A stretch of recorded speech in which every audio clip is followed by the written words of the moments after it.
Warning. Everything you're about to listen to is for entertainment purposes, or for fun. Talk smack with the boys. It is not our intentions to offend anyone who may be listening to this podcast. Just remember, you are listening to some Southern boys from the SIP. Oh, wow. It is Sunday again already? Oh, this gets old, ladies and gentlemen. But buckle up and get ready for another off-the-rail, hilarious episode from these Mississippi boys of I'm Just Saying 48 podcast. Yes, sir, ladies and gentlemen. Yes, sir, ladies and gentlemen. If you hear the voice, you know the name, and you definitely know the game. And obviously, we shall say that for last. We got another fine one coming at you today, man. So thank you for stopping by on this fine platform. And you know, hey, if you're new to this, welcome. If not, can I really say that? Because, you know, we're a couple players short. But nevertheless, this is when I bring in my player. Well, I don't like the sound of that because that, especially from last week, how y'all niggas tried to set me up into y'all group. But you hear the voice, you know the laugh more than anything. You know, it's that man Jay to the Marley here, and I want to shout out, you know, to that man, the Shaft man, that baddest man on the land. You know, R.I.P. to the actors, Richard Roundtree, nigga. Richard Roundtree, who passed away, you know, the original chef. And if you watch it on YouTube, the video I think of every time I think of him in that show is Will Smith getting married in Vegas in the chef wedding. So I got that played in the background.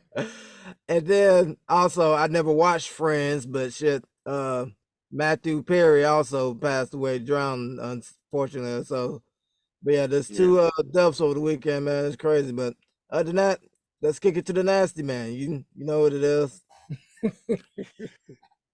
Thank you, Brother Marley. Please check your spam folder, man. I keep telling you week in, week out, but hey, you don't want them points. You don't want them points. Neither here or there. Neither here or there. If you hear the voice, I am none other than Mr. Al Roker. Wow. Juice ain't here. I got to do the wow. Mr. Knee-High Peach. Stop the cap. You know what I'm saying? Got some of that Moshine Peach, a little ginger ale. I switch it up. You know, a lot of people put Sprite in this. I did some ginger ale. It's not my favorite combination. They're going to hit you with false advertising when we get big enough, because you've been promoting Knee-High Peach, but you don't never got in your cup. I know, right? Mr. Bag of Destruction himself.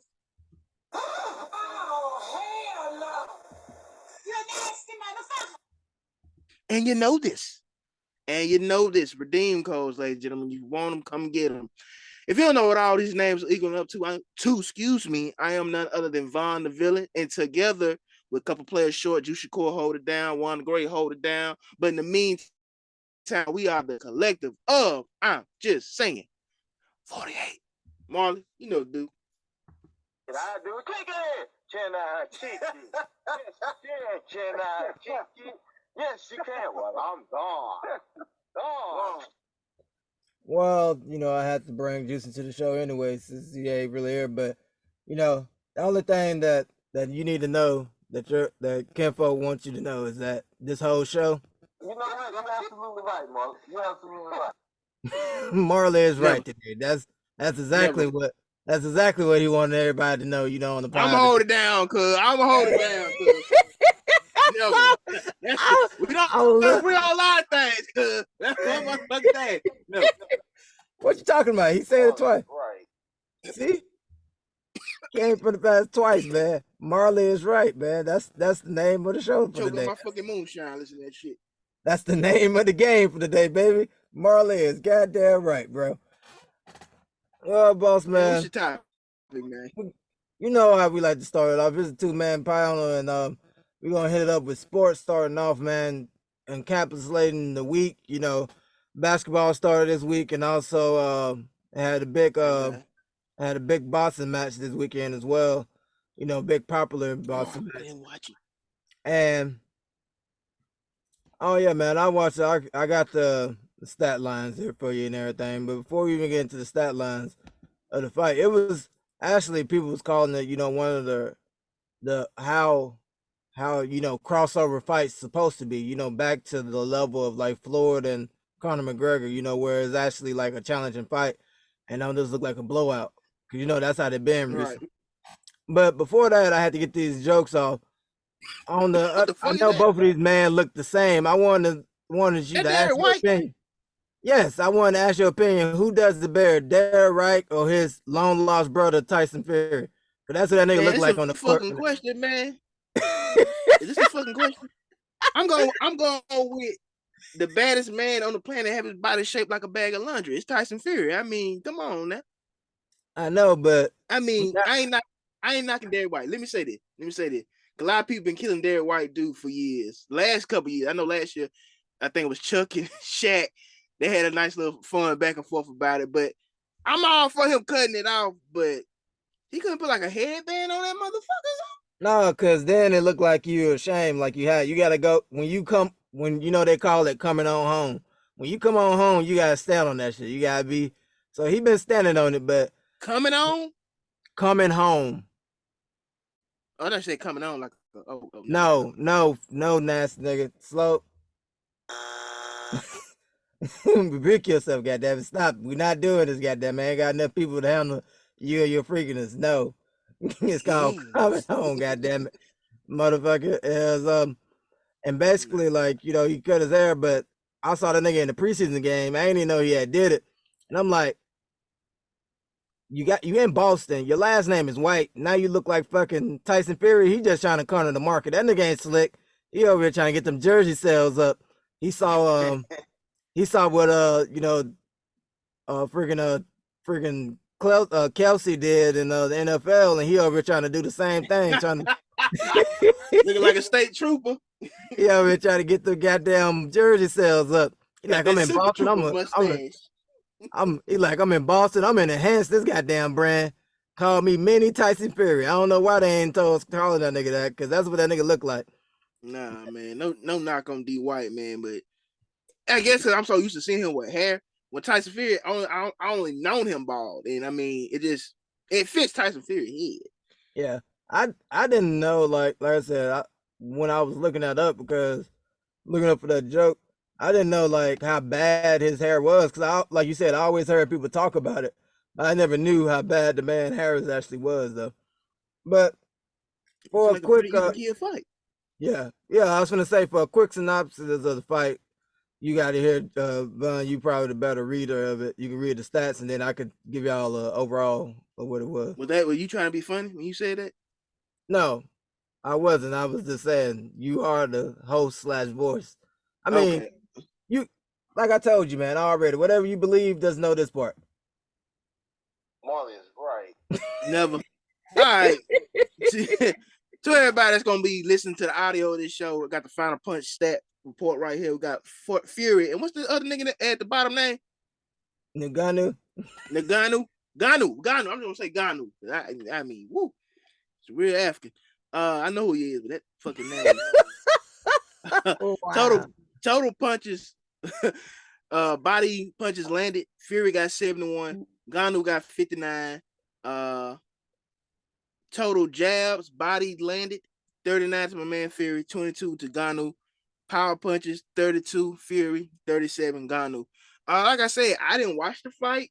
I believe people saying he actually got Fury on the ground. I don't know, once or twice. Like I said, I was at work. Oh yeah. But a lot of people were chanting that, hey, no, I don't know if he's still currently in the UFC, but if he is indeed done with that and he did want to take up the sport of boxing, a lot of people say, Ngannou, it could be believable, or it's something that maybe he can approach and build his way up, because a lot of people say it wasn't an uninteresting fight. It wasn't just a lopsided kind of a three-ring circus, kind of like the shit Jake Paul and his brothers be doing. So, you know what I'm saying? Like, it actually seemed like a legitimate fight. Yes, and that's exactly what it was, man. And that's why I was saying it was like a refreshing like fight for the people that watch it, because the reason, like you said, Jake Paul and them, I understand they ain't knocking the hustle, but because the people that they've been fighting, it's like one-sided. It's like a boxer, because both of them are boxers. They got more experience in that, in that aspect, than the people that they be fighting. So that kind of like diminished it, whatever. Because like you said, like I said at the beginning, we started the standard with Floyd and Conor McGregor. Even though Conor McGregor wasn't the best boxer or whatever, so he was in that ring and he was able to like last and was going or whatever. You know, some alleged that Floyd was carrying him, and they and before this fight they thought the same thing was gonna happen, but that knockdown you talking about happened in the third round, and that's when everybody realized, oh no, this is not just another celebrity fight, ladies and gentlemen. This is a real challenge. Yeah, because he had him on his heels the rest of the fight, and like you said, the stats look good or whatever. Like I said, and for this was his first boxing match ever. He did kickboxing a long time ago, but this is his like professional, like full boxing camp and first time debuting. And you go against the pound for pound of this generation, and you get a split decision. You get a split decision with the world's pound best. That's what makes it better or whatever. You got a split decision. He won. He convinced one judge that he won. You know, so that's a big statement for your first time. That's why everybody's saying he should, you know, continue to train with Mike Tyson and them in his camp and really pursue, because we already talked about this show before that boxing and UFC payoffs. It's 9 days. 9 days. Yeah, it's night and day. So he would benefit, especially because he is on the older side for like, you know, fighting wise, to switch to that. But he did sign a contract with PFL, the ESPN UFC league. So he will have to, I'm pretty sure, upheld that contract, basically. Yeah, continue to do that contract and stuff like that. But yeah, man, it was a very entertaining fight, bro. I just want to use that to get a chance to dig at the Derek White for freaking that haircut, man. I'm glad he look like a nutsack, but enough about that. I'm glad you came home, but nah, that ain't it, bro. And but then let me say this: with it being such a close and knit fight, and it being a split decision, and that I guess that gleam of hope. Okay, somebody thought I won this fight. Could you see this being a rematch? Because you know, Go ahead. Go ahead. They talked about it in the ring, but you know, Tyson Fury, the thing about it, I feel like he was doing like, you know, the thing we say when you're looking ahead on the schedule for like football games, you got like a bigger game coming up. Gotcha. Yeah, because he already signed the deal with the Ukrainian guy, Yuski, I don't know how to say his name. You know, if I said it wrong, ladies and gentlemen, you know you allowed to comment in the comments. So let me know. I see what you did there. I like that. There's nothing and more as a society we like than telling motherfuckers they wrong. I like that. Go continue. Exactly. So so that fight they said is supposed to, like, the alleged time is supposed to be December. So it's supposed to be a quick turnaround. So because they said they're trying to get that fight before the end of the year. More likely it'll probably be next year, January or February, because they gotta get all the numbers and everything set up. And he said he did a full 14-week camp for this fight, so I don't think he want to go straight into another camp, because he would need to get to December 23rd, don't you think? Yeah, that's a very short turnaround. I wouldn't recommend that for anybody. Yeah, he would have to like literally like start not that long from now, whatever. He want to get the same amount of time like in for a full camp.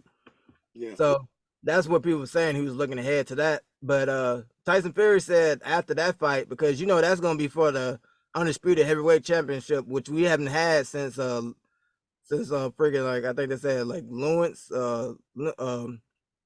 or so back in the day. So it's been years since we had a undisputed heavyweight champion or whatever. So that will be a historical fight.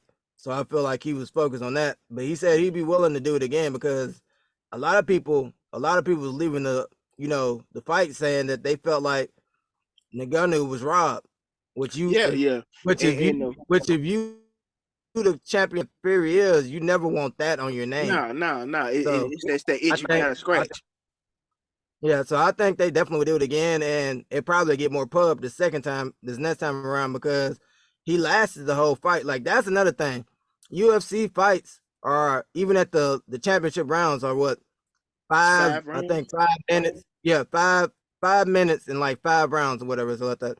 He went 3-minute rounds for 10 rounds or whatever. and he didn't lose his gas. You know, he had chances to try to collect himself, but he was still punching. His punches were still sharp the whole time. So like everybody came, like I said, overall came real impressed from the fight for Ngannou or whatever. So I feel like if you didn't watch it, you need the website. I got the websites for y'all, you know, so you can pull it up. You know, if you need to watch it or rewatch it or find it on, it's screaming somewhere by now. But it's, trust me, y'all missed the masterpiece. That was a good ass fight. It'll be in the description, man. Marlon Simlick, it'll be in the description. Goddamn, we'll post it in the description if you want to watch the fight. Yeah, man. But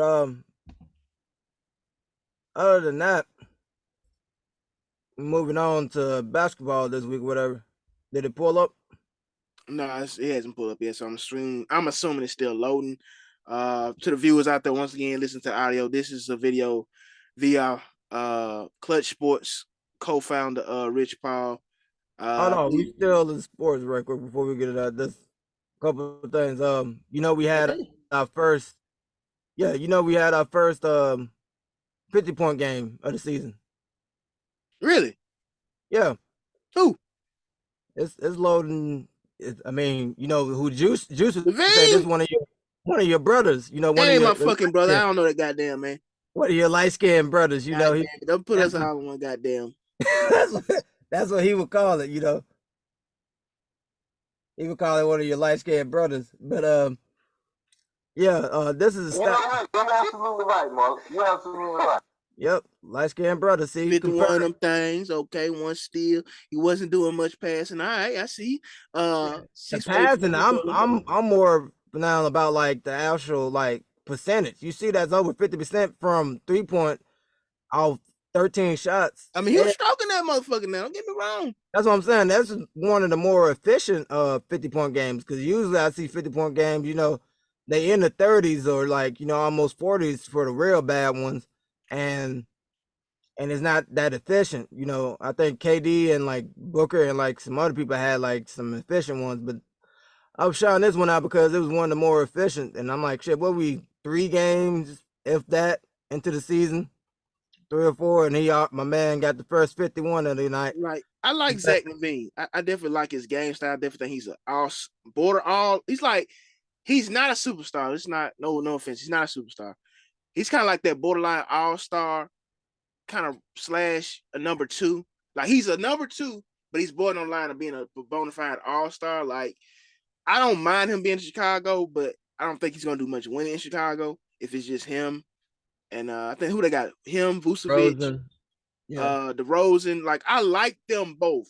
I don't love them as a tandem. Like I think both of them can go somewhere on the championship team and be the missing piece. Like if Zach LaVine was a starting shooting guard for Los Angeles Lakers, I don't know if he'll put them over the Nuggets. Well, I don't know. I think it would. That guard that can kind of keep Jamal Murray busy. They both got to guard each other at some point. Well, he may not have to guard Zach LaVine. I'm using this as an example. Obviously, nothing's concrete. But like I said, I'm not in love with neither one of them, but I think they're 2 good number 2 on the team together. Yeah, of course. Of all the teams you use as example, you have to use, you know, your team. You goddamn right. Shit.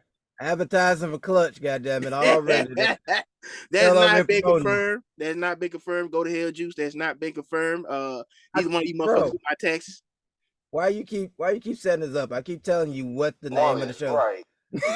If I said it, it's already confirmed by Juice. This is all. I'm just saying the second hand of what he confirmed already, brother. Oh man, motherfuckers do not do my taxes, goddamn it. But yeah, like I mean, not to take away from, and I'm gonna let you go after this, Mario. But it looked like they lost this game, didn't it? Yes, that's what the point I was trying to get to. Unfortunately, yes, they still lost this game. But I, like you said, like I feel like, you know, Chicago, it's a big market considered for like US wise and like the historical like value it has for the sport of basketball. So they don't want to go full blow up mode, but I think it's about time. Because Detroit is a young team. I know they paid Williams $20 million, you know, to come from the Suns, you know, and coach them, but that nigga ain't turning it around that damn fast. If so, he wouldn't even got fired from there if he was just turning teams around that damn fast at Detroit. it's the team that you should lose to when one of you, like you said, one of your top all-stars score 51 points or whatever. That's not the team. But I would think, I feel like he'd be better on like a team. I think we both being biased, but like Miami or like one of those teams, somebody need a score. No, that's real. That's real. Like, because that's like you said, the things that he's good at is that scoring attribute, which we need. That we need that score. We need just like how y'all need to score in y'all starting five consistently. It's not Jimmy Butler. Yeah, just like how what Milwaukee is doing with Dame right now. You saw. Oh yeah. In the most recent game, Greek Freak was leading them all the way throughout the game. He was keeping the pace, and then in the fourth quarter, to close that door, you got Dame in. You can't just foul the Greek Freak and take him to the free throw line. And I feel like that's the same thing. Like for Miami, what we need that score or whatever. When Jimmy buckets, he can't go to the free throw line like he trying to get baited, and he's doing the thing on defense and offense. Mm-hmm. He's that person who would score. They so far that I've seen has been Tyler Hero, and it's no way that Tyler Hero should average more than, I would say, 15, 14 shots attempts a game, if that, and that's high. This nigga been in the 20s the last two games, this last game in particular, because fucking Jimmy Butler was hurt. Mm-hmm. But yeah, so we need that kind of scorer. That's what I think he need. And then DeRozan, I'll take him or DeRozan. I mean, like I said, you can't go wrong either one. I mean, I think both, like I said, good number twos and good number threes on a great championship quality team. Like I feel like a team missing a piece, those two could either help you get there or actually put you over the top. So yeah. Yeah, man. Hey, nevertheless, an impressive feat, but close but no cigar. You gotta get that W. Not close but no cigar. You just gonna disrespect that man. That man, like I said, one of the most efficient goddamn we see in a while. You go just go. Well, goddamn, Marley, go represent him. Become his goddamn agent. Goddamn. He can't play all the goddamn positions. He ain't had no goddamn participation trophies. That is right. I was the last. I think we was the last generation where we didn't get them shits. I remember we stayed up all night working on a goddamn reading fair poster and shit like that, and I just had to take that board back home. I ain't get shit for that motherfucker. So I'm over here doing. I've been there a couple times myself, brother. Shout out, Chicka Chicka Boom Boom. Shit. I guess everybody didn't like it. It didn't hit like it hit for me. Was that an Uncle Luke song? No, I don't know, nigga. I know it was a book. Chicka Chicka Boom Boom. Let me get some. Hey, I just want to ask Uncle Luke song. I think if it wasn't, you just try to make it a one, and I'm gonna give you a half clap for getting that right. Right now. So like, we gonna be good for that. That you even. That's Uncle Luke song. Don't be looking at here, man. It's like a preseason game. I don't think they played each other yet in the regular season. Yeah. Yeah, it's preseason, but it was just we didn't get a chance to talk about it last time. Another Victor Wembanyama, what you're looking for in the season so far. He's been decent, and his counterpart, Chet, just had a 7-block game or whatever recently, or whatever so far in the season. But yeah, this is Victor, man, and the thing about it, my man is still in the paint, ladies and gentlemen. I'm pretty sure everybody will see this by now. The block on Wiggins, my man is still in the paint, and he's covering the paint. And he's supposed to be the man off the pick and roll, and somehow he still makes it back out to Wiggins to block his shot, man. I believe that the young man is going to be on one of the defensive teams. How about you? I feel like that's not a long. It's not a long shot to say that, and I'm gonna be that guy. No, dude's like, I help you do this, but I'm like, I think the narrative on him, and everybody keeps saying to Marley, we never seen nobody that size move the way he does. It's all about himself. And I'm hoping he stays healthy. I really do, because I'm interested to see the totality and the just the upbringing of his career. And I think his first actual career official NBA game, I think he had 15 points. And some people, social media is gonna be social media. We understand that. We understand that's a beast that can't be tamed or even chained. Don't even try to. But I think retort to a lot of people that was the same stat line minus the rebounds that Tim Duncan had. And we don't want to jump the gun. We don't want to jump the gun, but you know, it's just It's getting easy to food. do because they in the same same team, same Same team, trajectory in height. same coach, and you know, kind of same fundamental way of playing basketball. The Spurs, the whole mentality is nobody's faster on the court than the ball. The open man is the best man. So, um, yeah, like I said, man, it's impressive, but it's all based off his health because I don't think he needs a shit ton of muscle like Giannis because I always think that would be detrimental to his knees and his legs. But if he can get, just a little bit more rocks in his pocket and he can stay healthy, it's going to be scary because he already can shoot better than some guards in the league. I mean, he gets to the rim, you're going to have to foul the motherfuckers. I mean, he going to finish over you, depending on who you is. So it's like, offensively, he's locked. Defensively, if he can do this, I haven't watched him on the perimeter defensive wise. I've seen some of his blocks because I haven't. He's fluent. His hips are fluent as hell. Okay. I think in this same game or whatever, we know Steph to be one of the best like ball handlers. He literally was on my man from the 3-point line all the way into the paint because Steph was trying to get set up one of his floaters type. Yeah, and usually when the big switches on the guards, unless your name is maybe Giannis, Anthony Davis. Yeah, that's usually the matchup that the offense is looking for. Yeah, the big and that guard switch. And so if he's staying connected to them guards and he blocking shots like this, it's gonna be scary time, man, because it's really gonna be like, damn, what weakness is in this nigga's game? Yeah, he was in his hip pocket. Like I said, it was him or somebody else, but he was like down low and like it was fluent, which is like I said, scary type thing to think about. That he's only 19 as well, so that makes it even crazier. Damn. And then freaking the block on Kyrie in the Dallas game. That's the one that I should have pulled up because Kyrie did his normal combo. Lost his initial man. Got into the paint, thinking he finna do a little fadeaway, and Victor sent it back. Yeah. And made it look easy, bro. He's scary, man. He's scary, bro. The ceiling is you really can't even put a cap on it because it's all based off his health. If he can, I don't know, and this is a long stretch even comparing them. I don't want to jump in that rabbit hole, but if he can have health wise, the career LeBron has, health wise, the ceiling it's no cap on it because I think if you saying any athlete, I want to have a healthy and a durable career, it's hard not to put LeBron there. Maybe later years, his mortality is showing, but health wise, just being available every night, you got to put Bron there. So I think that's an example of. I mean, shit. If mortality is year 18 or whenever he started to get injured or whatever, I think a lot of people would take that. A lot of people take it, yeah. Yeah, a lot of people career don't even last that long. So yeah, you say 18 through 21 season, that's when you start to get your injuries. Shit, everybody that signed up for that, sign that goddamn deal. But like I said, I feel like we're in store for a good season, man. With that, before we leave out of sports, you got anything football wise or whatever? So like any games or things you looking for today? Yes, I do. Thank you, Marley. Look here, man. Check this out, man. It's a little personal. Brandon Staley.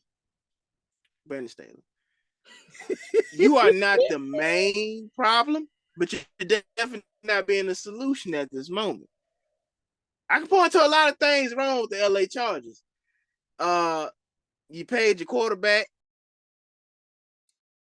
What's wrong with that? How was you gonna get anybody else if you didn't pay him?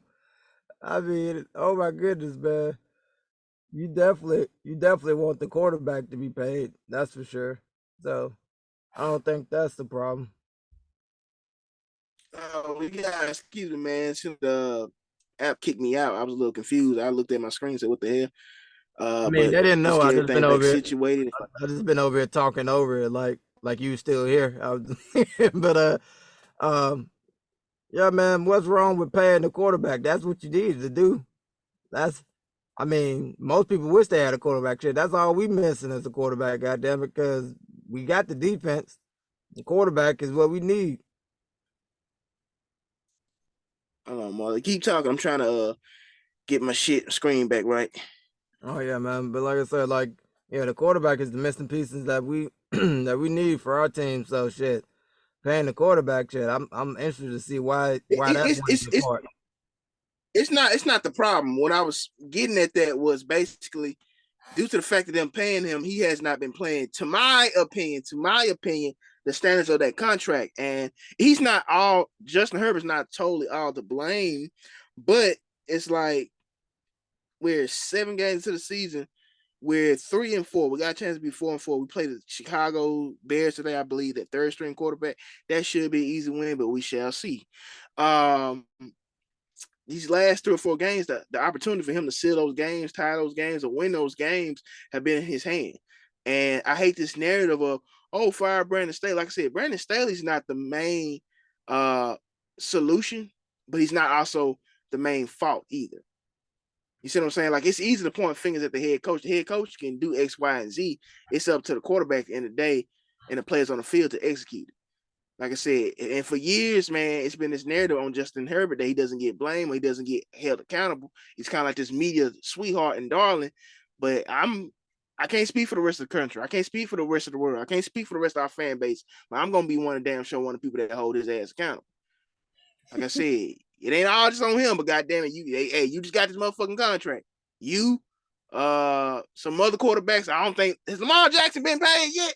Yeah, all the Nets. Hey, I'm keep riding for Lamar, man. Paid, I think. I'm keep riding for Lamar, man. And he ain't on my team, but right is right, wrong is wrong. But as far as football, I'm a little selfish with what I'm paying attention to right now because I ain't liking what I'm seeing right now. Goddamn, I ain't worried about what everybody else got going. I'm worried about what we got going. Don't worry, man. You're gonna get one of them Hallball brothers in there. Next season, and so rumored. Him or some other coach from that kind of ilk. So that might be the solution. This might just be a little pain for future satisfaction. Who knows? Like I said, it still resides on the players, man. I mean, and I ain't saying it's those shots, G. I ain't saying it's those shots. Bill Belichick, how you want to feel about one of the greatest coaches in all sports? We see what's going on in New England. You can draw the best goddamn game plan and blueprint. You got to have the motherfuckers able to execute that shit, able to see that shit through and make that shit come to fruition. Coach can only do so goddamn much now.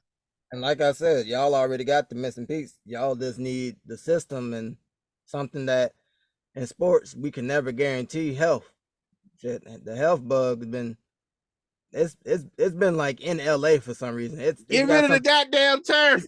It's got something against the LA sports because like shit, the Clippers and y'all just keep biting y'all in the ass, both of y'all. Get rid of the goddamn turf.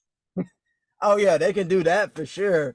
They can do that with a blink, but no wealthy man became wealthy by not trying to take corners, and keep the much money in his pocket as he can. So they can do it, but they like, we can save this money for concerts and shit like that, So yeah, definitely. I've been buying coke with that money, man. They in LA, they buying coke with that money. Not here, though. Okay. Hey, I played a disclaimer, but I don't think that's enough to stop them billionaire lawyers. So allegedly. In the words of my man from the Jacktown, stay off the dope. The bears on the dope. That dope. Okay, so you said since Juice not here, you gonna be the one to get our show pulled today. I'm just saying, man. The whole gang ain't here, so it's a free for all my venting sessions. And like I said, we talking about sports. I'm talking about the goddamn chops, goddamn.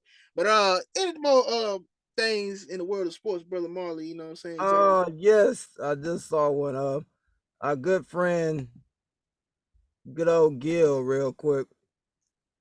Yeah. Yeah, the good old Gilbert Arenas. Shit, I want to see what you felt about this quote right here. Yeah, smoking that dope. hey, his versus Super High Fire was pretty hilarious though. That shit was funny. Did you see that? Nah, I ain't see, man. Oh, you gotta watch that shit. Gil be having some wild takes. I fuck with some of them. Gil have some wild takes, man. He's a wild boy. But ladies and gentlemen, right here, the boy Gil, he said he believes that. Well, in the video, he said he was mad and disappointed at Vince Carter because he felt like with his like athleticism and like all this thing that he could have been a GOAT. and that he dropped the ball or whatever on that. I mean, but not to cut you off more, let's go with the last little bit of what you just said leading into this topic. It's our health. I mean, Vince also had some injuries here and there now. We're not going to downplay that. And I mean, let's not act like the man didn't come in the era of Shaq, Kobe, Tim Duncan, KG, T-Mac. Like, that era leading up to 2010, don't get me wrong, I still watch basketball. LeBron is still my favorite player, but I'll be lying. My most favorite era is from 2006 to 2010. Like, I feel like 2010, like, excuse me, even with the reemergence of the Miami Heat Big Three, the Celtics Big Three, OKC, the Dwight still in the match. I feel like that was my our truly last great era of basketball. Like, yeah, the Big Three was established, but I think 2 out of 4 NBA finals, not to be so off topic, Marlon, I apologize, they weren't always the favorite. Like, they still were beatable. Like, I feel like that was the last great heyday of basketball, even leading to that lockout season with 66 games. That's one of the NBA's greatest seasons. That was an entertaining ass season. Everybody was kicking that shit off. But back to the main topic, I feel like Vince is playing a hell of an era, man. I mean, shit. I mean, goddamn, it was Shaq's era. Let's be honest. Yep. I mean, and this goes into why people say I got Shaq at number 2 on my all-time 10 list. That's just how I grew up seeing it, man. Michael Jordan was the best player of all time. Shaq is the most dominating player of all time. Yeah. This was a man so dominant, ladies and gentlemen. To the younger viewers out here that may watch our shows, young cake ass niggas, listen, go on YouTube, you know what I'm saying? Whatever platform you can go watch some of this man's old games, old highlights. This man was so dominant, you either had to foul him or you had to put 3 people on him. Like, bro, you're not seeing that in today's game, ladies and gentlemen. Shaq was a beast on his own. Tim Duncan was nothing to sneeze at. KG may not have been winning that time. He was nothing to sneeze at. I think Vince just, unfortunately, was born at the wrong time. I hate to put it that way, but yeah. Yeah, that's all that can be said. I feel like for me, whatever, for sure. But I mean, Vince, because of, like, you know, interviews, hearing him, you know, and like the personality that he gives in the public shit, I feel like it'd be no better person if he was to go, because he would be just like how in the lane of MJ, he'd never say it. Like, they be talking about, like, you know, his crazy like dunks and stuff like that, and he's still, you know, very like humble and like modest about like everything and stuff like that. Like I said, and let's not act like I get he didn't win a championship. I mean, Vince had a nice long stint in NBA. He had a very I don't say, I can't find the term, but it's, even in his later years, being kind of someone like a journeyman with Dallas, Atlanta, he still was a very playable piece on teams. He had a very like respectable, like that's what you're looking for. Like, he had a very respectable career. Yeah. And for the term, I guess I was searching for, respectable. Like, I get it, you know, when you compare later years to early years, but everybody ain't gonna age like LeBron. And keep dropping his name. Everybody ain't gonna age like him, you know. We know you get paid by the references. Get the fuck out of here. Sick of you motherfuckers. Y'all motherfuckers do not do my taxes.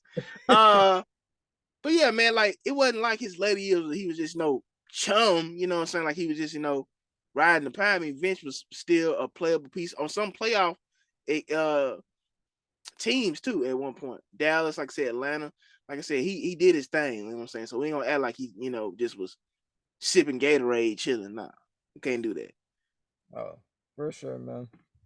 But yeah, that was just, I wanted to bring it up. Last Gil strikes again, man. You know, hey man, I fuck with Gil. My cousin may not fuck with your shit, man. I think it's that Bill Russell take. You know, I kind of saved them today too. I won't let you know, Gil, because you already know if the juice bag is in, he'd be cussing you out right now. Oh man, yeah, fucking yeah, 8 and 0. Yeah, got 0 motherfucking sense, but I fucks with you, Gil. I fucks with you, man. 0 fucking sense. I fucks with you. That sounded, I mean, straight from the heavens. Like, my man, I'm hoping everything's good. That's funny as hell. But yeah, moving on to the topic you was bringing up earlier or whatever. So if it pulls up, this is the Rich Paul question. I'm gonna let it play, and then I got a two-parter question. I want a reaction and another question for you on off of this. It gets Okay. thrown around all the time now. It's a players' league. Player empowerment's gone too far. Where's the power in sports? From a player's perspective, it starts with your approach. It's your approach, your play, then your professionalism. That equals your power. Because if I have a guy whose approach is right, who's playing at that level, and is professional, I got all the power in the world. And the owners, they're going to respect and accept and enhance that power. Very few guys in the league actually has the power to move the needle and have impact in things. But because you may be making max money, you feel like you do. And we all know that that is not true. That's why I hate that word max, because it gives you this entitlement. And that's where you lose it all. Between that entitlement and your ego, it really stunts the growth of you professionally. Ownership obviously has some power. Front offices, coaching staff, they have some power. Players have some power. We all kind of share in the power. Yes. I think what gets disruptive Let me say this. Let me say this while you start the video. Let me say this. creates. At first I was a little lost where Rich was going. I kind of understood once he brought it all together at the end. Basically, let's just call it a spade a spade. Especially in NBA, this is a power. This the sentiment that's being pushed, as Rich just said, it is a players' league. NBA has kind of always been a players' league. The players have more, I guess, control, say so, than other major sports in the country. I mean, the individual aspect and play into it with them not, wearing helmets covering their face. You can market yourself individual as an individual. Excuse me, being all over the place. Even though you're on a team. He said max. Like I said, I was a little lost when he said when he brought up that sentiment of everyone has a max contract, so they have control. They think they have control, and he's absolutely right. That's not the case. That's not the case. That is not the case. That is not the case. Ego is real. Ego is real. I don't care who you are. We all have them. Everybody walking this God-given earth has an ego about something. And rather it's something that you feel you've honed and you crafted, rather it's something you feel you've been gifted with. Whatever you're passionate about, you feel you the shit at, you have an ego about it. It's just human nature. I don't care who you are. But in the midst of having that ego, it can sometimes cloud your better judgment, your better hindsight, and what's right and what's wrong. I'm going to use this as an example. I'm kind of timid because I've heard some reports about, some personal stuff going on in the man's life. And if that is indeed true, you can't always hold everything you see on social media as concrete. But I was seeing prayers and thoughts to his families and his loved ones, James Harden. James Harden has made max money, I don't know how many times, maybe once or twice. I can't really count. But it's fair to say he ain't walking around with no 10 cans, right? Yeah. It's one thing to want a trade. It's one thing to want to be in a better situation. But at the same time, in the same breath, it's not always what you do, it's how you do it. You hear that a lot growing up. It's not what you do, it's kind of how you do it. It's not what you say, it's how you say it.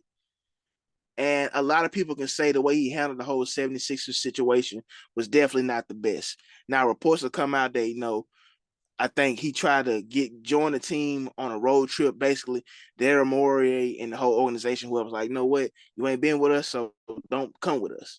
Now reports. The reports he was trying to join. He was trying to join them like from the season because they started the season on the road or whatever after their first home game, and he was trying to be a part of that, and that's when they told him, "You good? Stay back at home, do the regiment."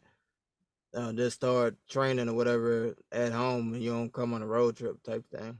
Okay. Thanks for clearing that up.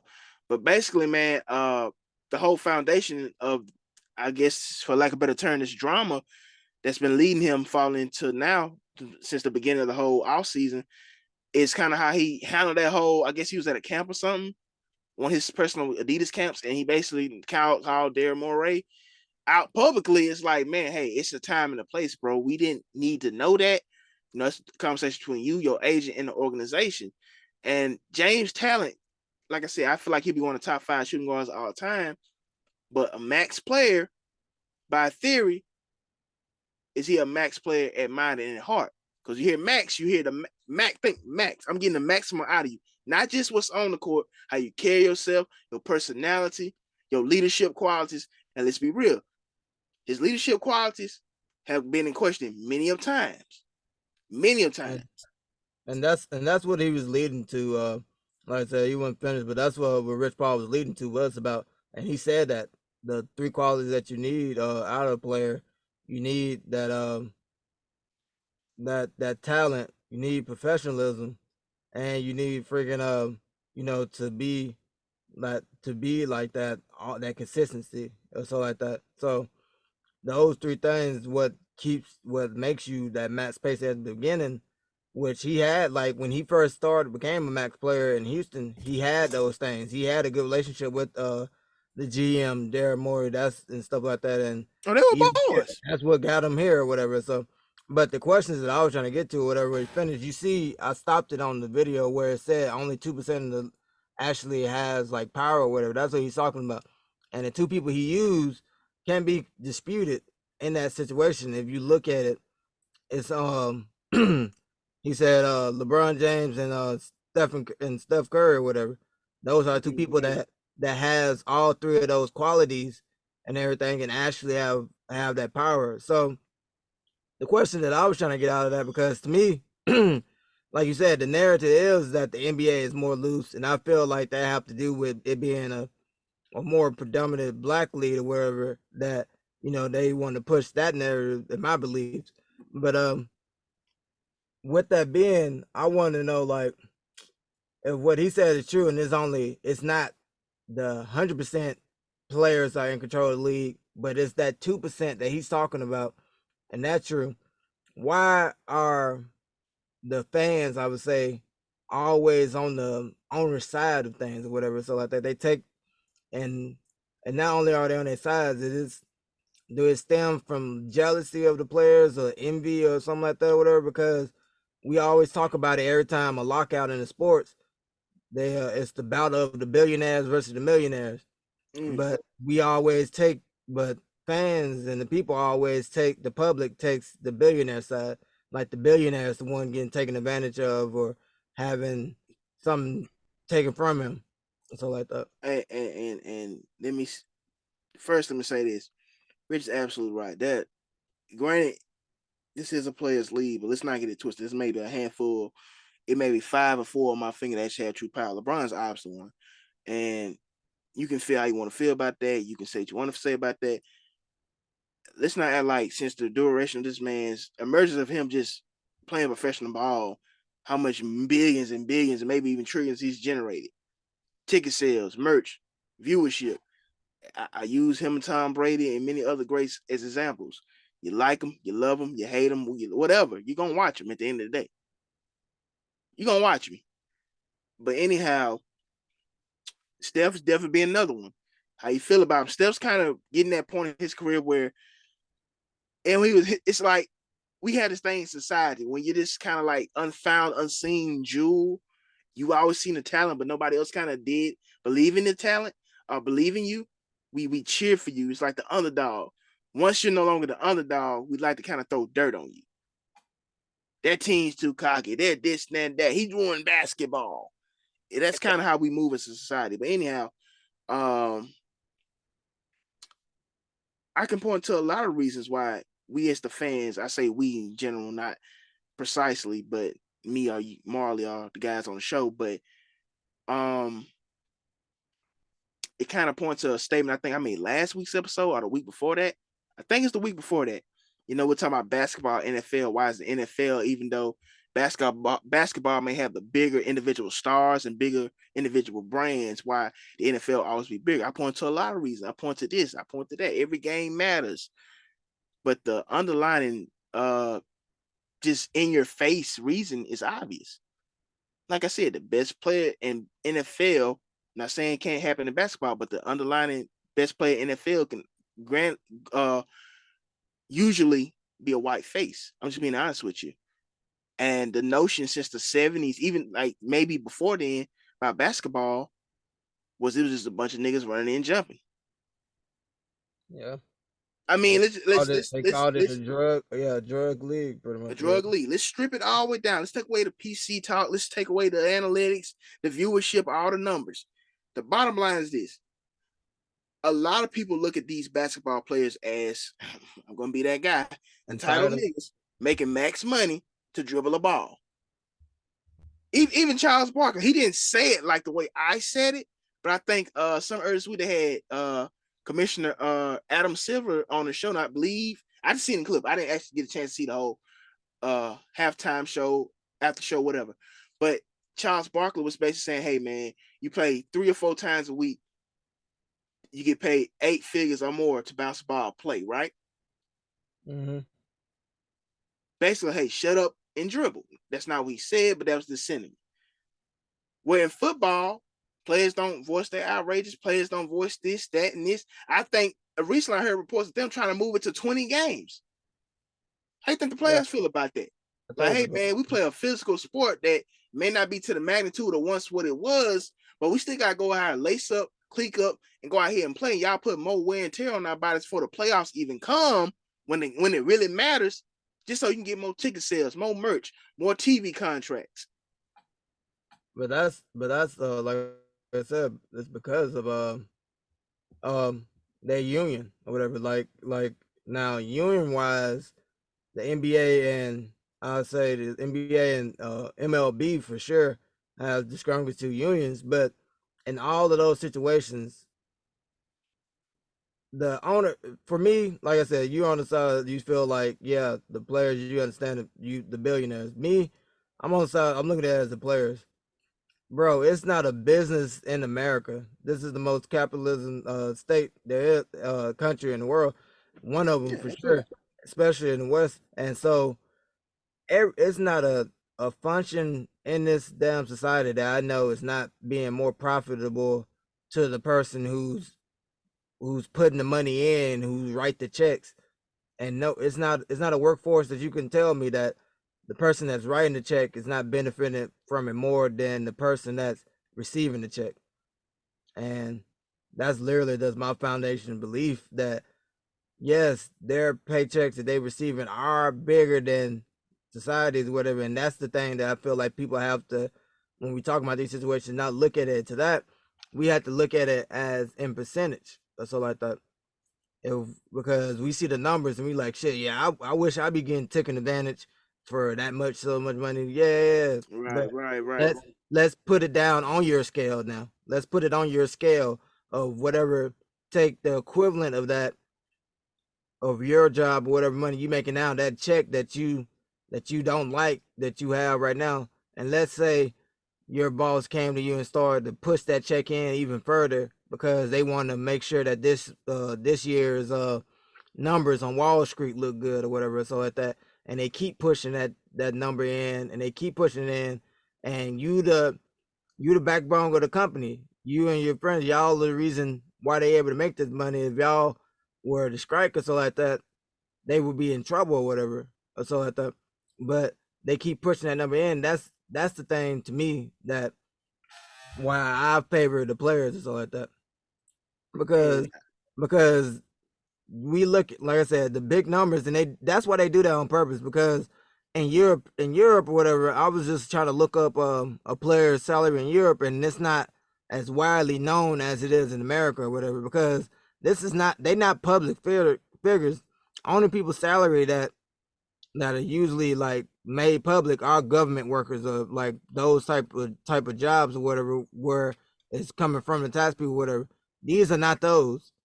It's no reason for salaries and stuff to be made known other than it benefits, in my opinion, the owner, and making like that crab in the bucket mentality of people like, what's the difference between me and you or whatever, me and this person or whatever, is that they good at a child's game and I wasn't, or I didn't have the height and all that.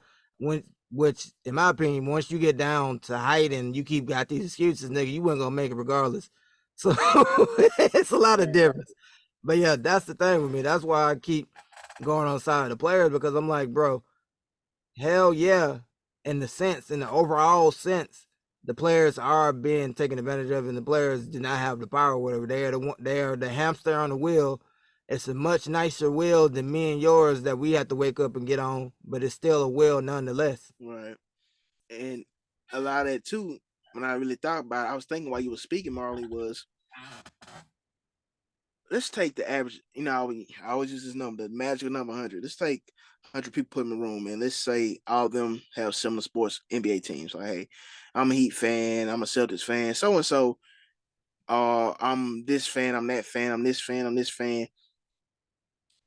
Maybe one, two, maybe besides 3 major teams in the NBA, most people don't know the owners of their teams, right? Nope.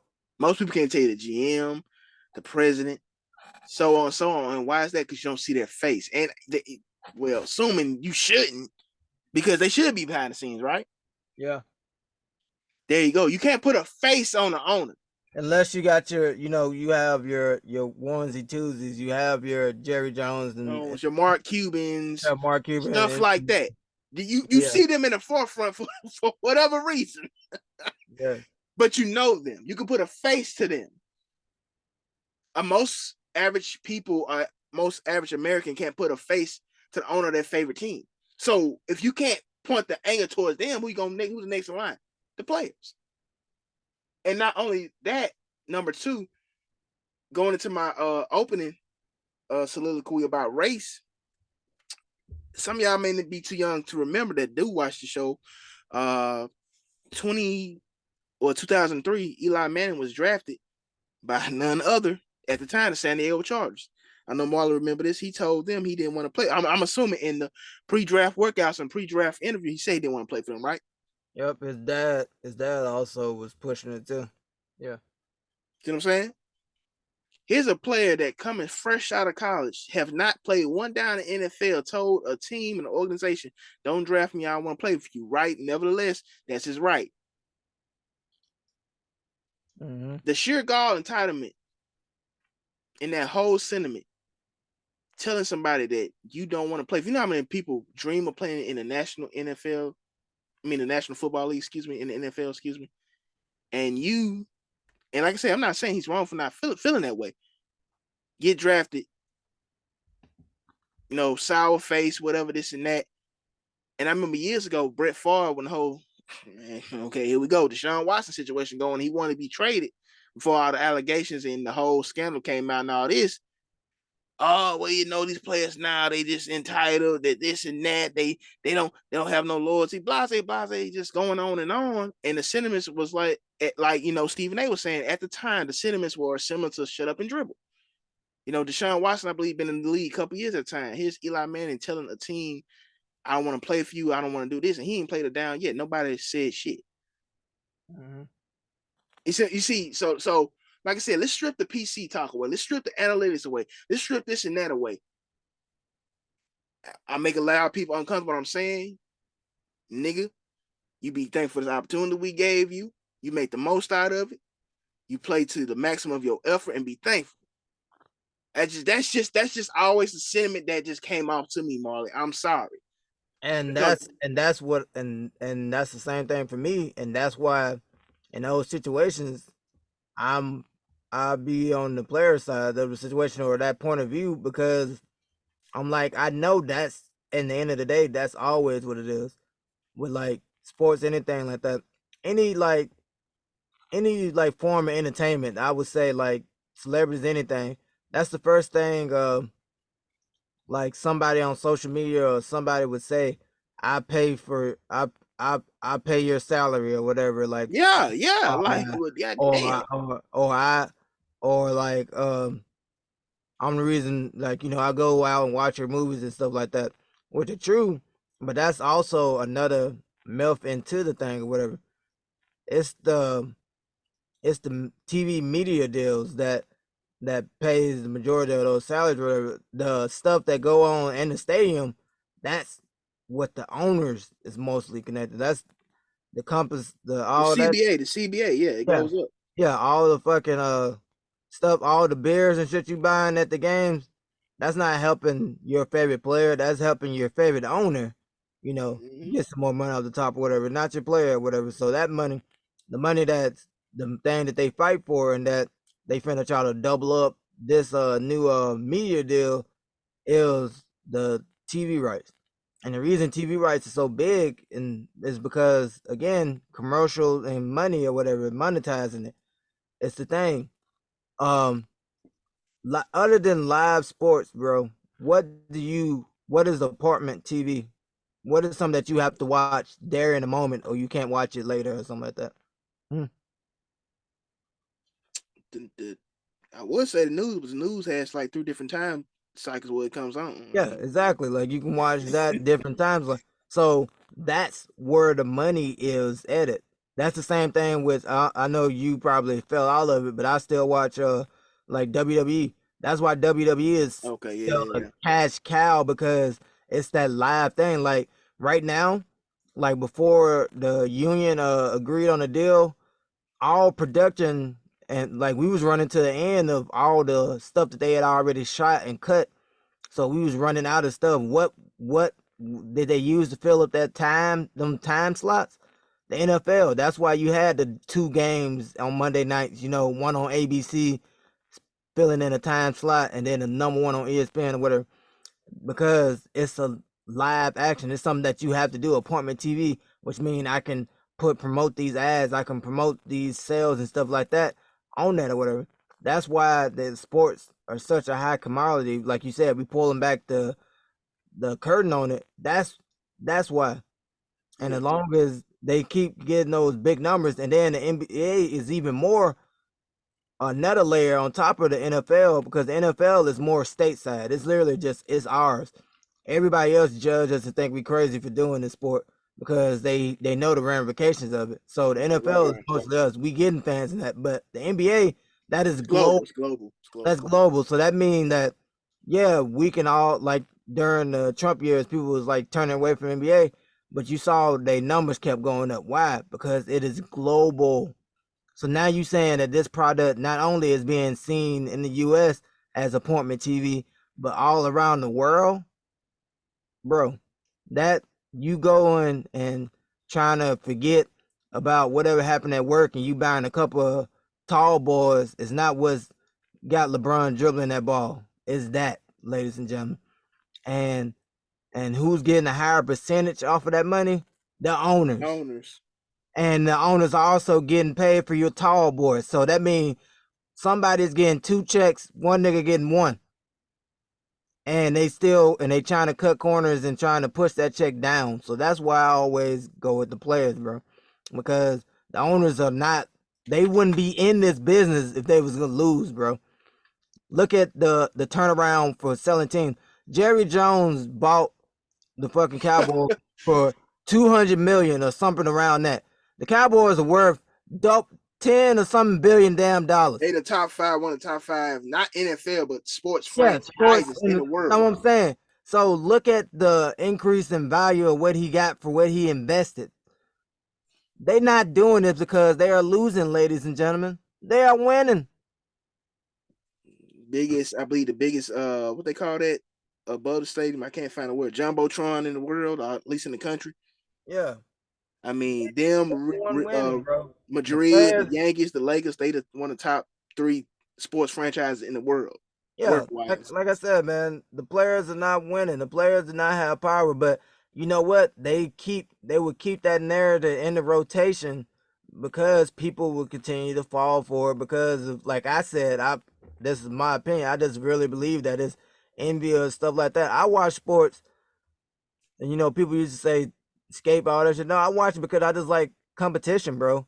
And my days of being a player in that was long gone. It stopped in high school or whatever. But I still had that itch of competitiveness. I can't go around tackling niggas in the work field. So, or like getting that competitive, it don't work. It don't translate. It worked in the Slim Jim commercials. Shut your dumb ass. Never to a Slim Jim, like. but like so like for me to be able to get that still get that feeling, whatever. I watch sports, I watch, that kind of things or whatever to get that out or whatever. But I never felt bad or felt like any kind of like envy or like hate towards those athletes or whatever, because I know the work it took to go in there. Right. I've had friends that made it that was staying late nights and stuff like that and doing that and got to training camps, spring, got a training camp invite. That was the highest level of some of my friends that I know got to or whatever. So, or a cup of coffee or whatever on a practice squad.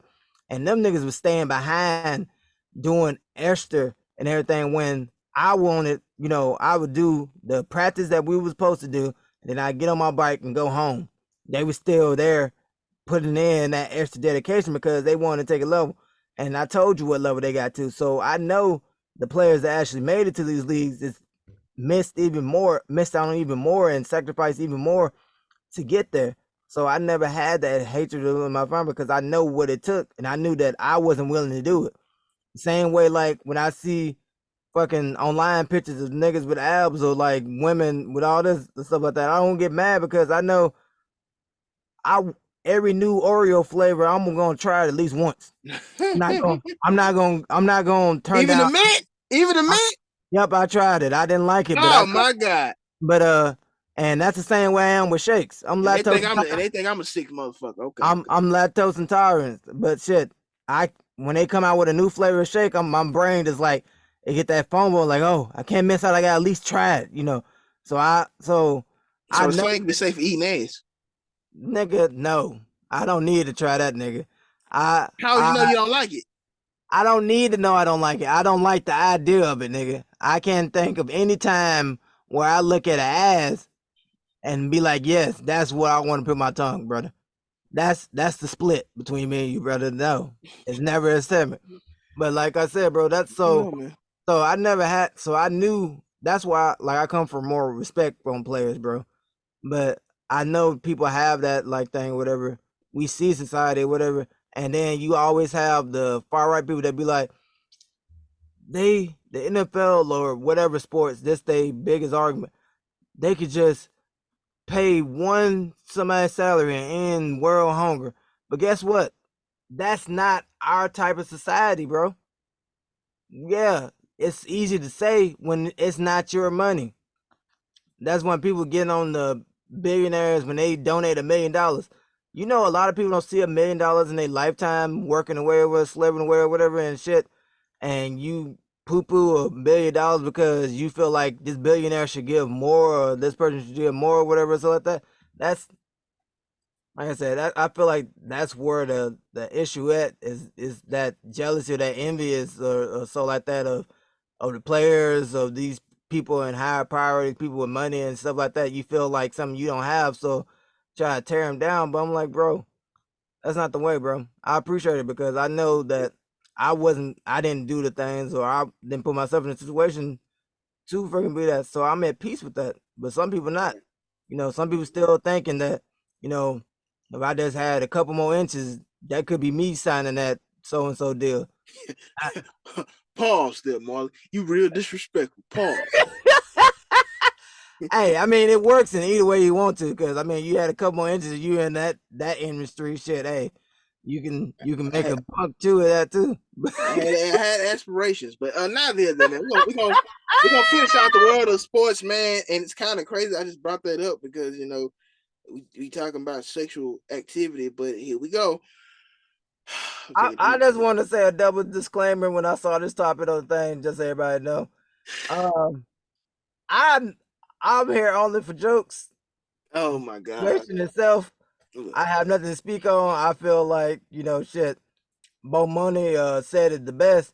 Media don't know how to act when it's man on man or like anything other than the normal woman and man dynamic or whatever. So this topic even to bring up, I want to let you know, Dwight, I don't give a damn. Like you said, I don't give a damn where you stick your dick at.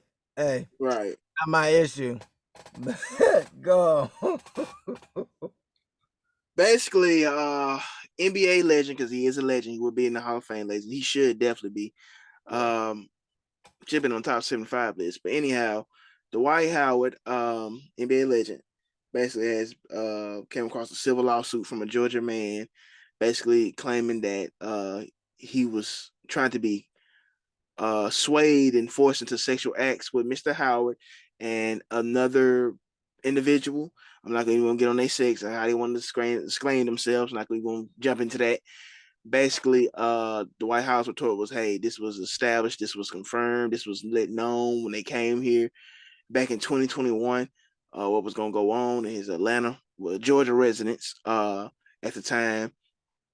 So basically, a lot of people had a lot to say on it, and I was watching a clip from "It Is What It Is" Mason Cameron podcast, and Mace was kind of pushing against that old narrative of, "Hey, nobody cares what you do in your bedroom." Mace was like, "That's not true." Because if they did, he would be on the team. I don't think it's so much the act of itself or what he was trying to do, uh, excuse me, what he's into. I think it's just the fact that it's the term assault attached to it. I think that's what gets teams strayed away from him. Because I don't believe Dwight Howard is the only legend of any sport that's, whatever you want to label him, whatever you're into. I don't think he's the only one. It may be many more, maybe some currently. But I think when you attach the word assault to something, it makes teams very, very, very, very iffy about approaching you. Some organizations, but in today's society right now, especially last 3 years with cancel culture being on steroids, right now that term assault is going to keep a lot of organizations away from it. I don't think it's so much where you want to put your dick, like Marley said, who you want on your dick. It's the fact that if it's alleged force an encounter, yeah. But yeah, that's most all I want to say on. I don't think it's so much the act of Dwight Howard allegedly being gay or him being bisexual or whatever. I think it's the fact that, hey man, you got reports of rape or allegations of assault. We can't do nothing with that because go ahead, Mark. I feel like that. The thing with the Mace thing, like I looked at it more as them just like I said here, just trying to get off jokes or whatever. Because people, it's a lot of like Bible Belt people or whatever. Because I was finna say the black community, but I'm not gonna speak for everybody. I just speak for me.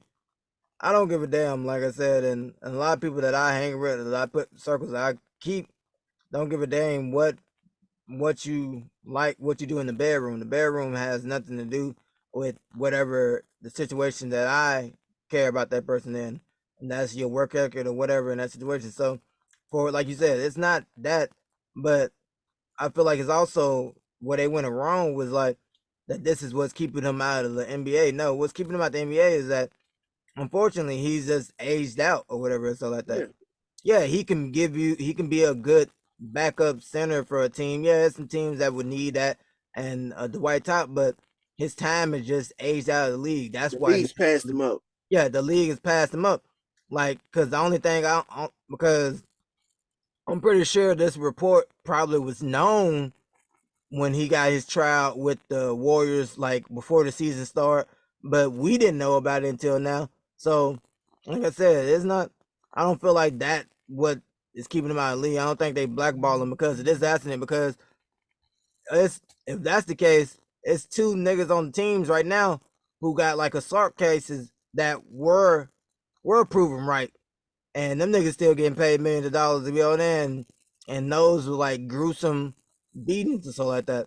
Well, one nigga got traded and then got released, but like I said, so I don't think it's the case like that. The freaking NBA don't have morals just like any other sports league. It's all about can you play or can you not. That's what I believe it's always come down to in sports leagues.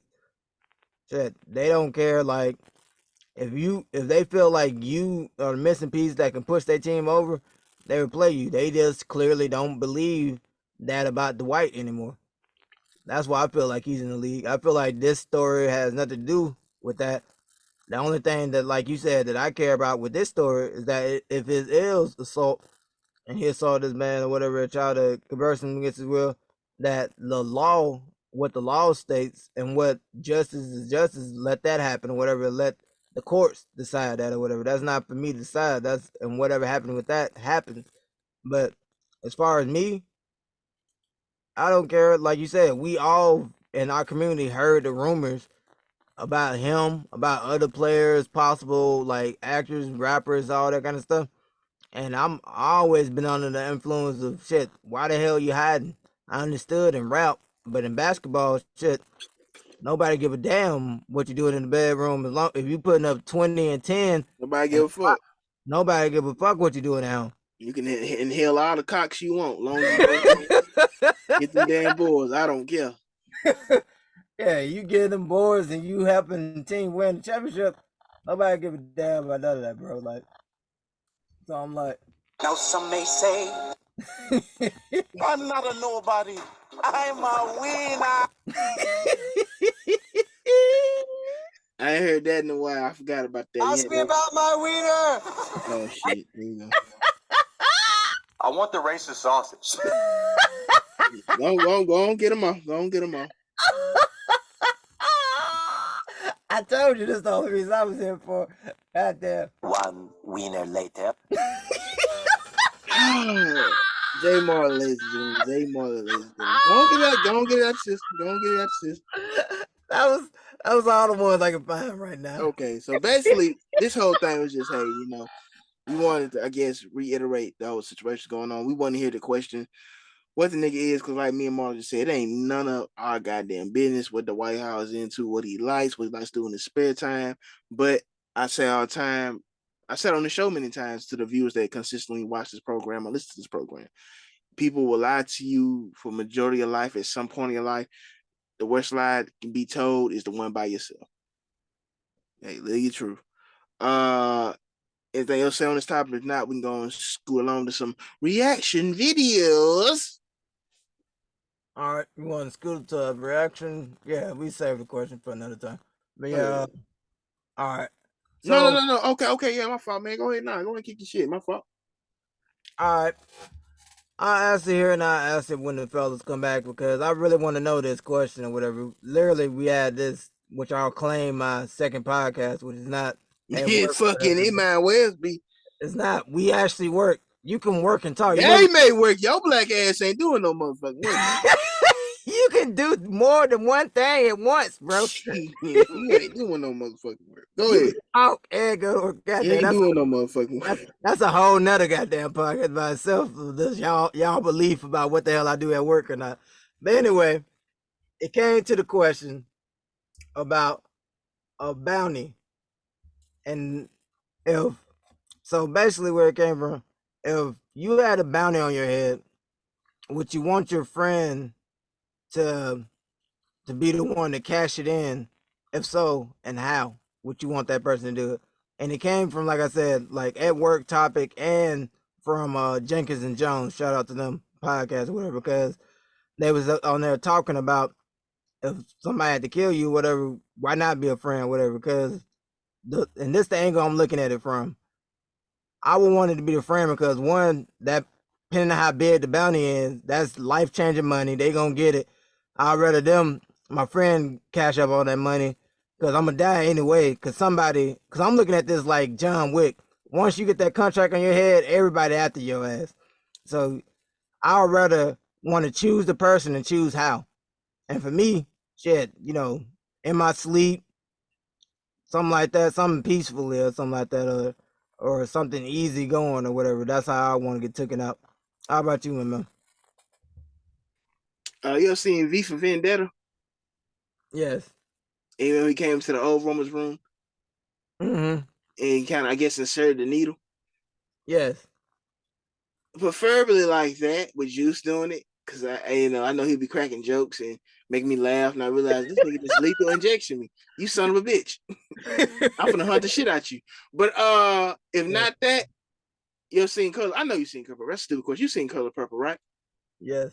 You remember she was at the wedding, she came to the woman and she asked, how did her father die? Yeah. On top of me. I wouldn't mind going out like that. I don't think that could be Juice. Nah, nigga, nah. Nah, you let me think. Nigga, get the fuck out of here. You fucking asshole. No, I don't, fuck no, fuck no.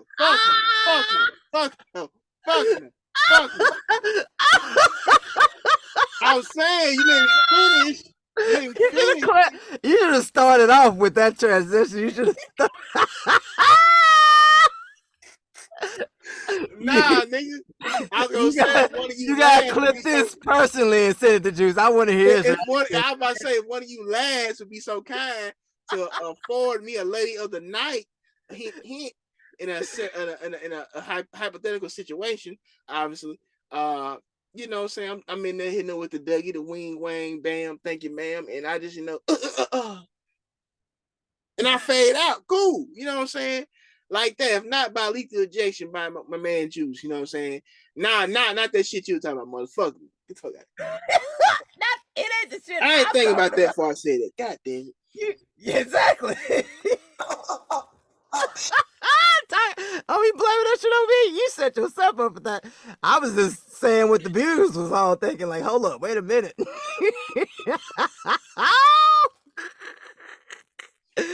But yeah, man, I definitely want to get the rest of the guys like view because I know how like Juice feel about like friendship because I know how he was so hurt that Juan would have took the money and just like threw away their friendship and stuff like that. So I knew. Yeah, I'm like I said, I'm interested in everybody taking Juan is a different. Hey, he wasn't the only one. I said I'll take that money too because I'm like, that's why you two motherfuckers are like a match made in heaven. That's why y'all hate each other because y'all just alike. That's why. ain't nobody getting killed. Ain't nobody getting tortured. I'm just getting money and you forgetting about me. I don't see the law. That's why y'all motherfuckers hate each other. Y'all just alike. It's the white and Shaq. No, we got the white. They just alike. Child's white, personality wise. I ain't claiming that. That ain't some extracurriculars. I'm just saying. Look, personality wise, that's why they hate each other. They just alike.